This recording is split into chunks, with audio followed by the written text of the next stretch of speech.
Here I've got MEIZU M8C, and let me show you how to change date and time on the following device. So at first let's open the settings, then find and select language and time, and here just go to date and time sector, and you can either have an automatic date and time or you can switch it off and select time zone,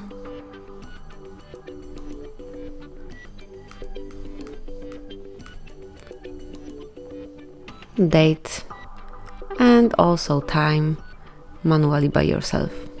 And finally, you can also change the format of your clock right here. So if you would like to switch off 24-hour format clock and have 12-hour format clock included, just tap on this switcher and then you can change it the same way.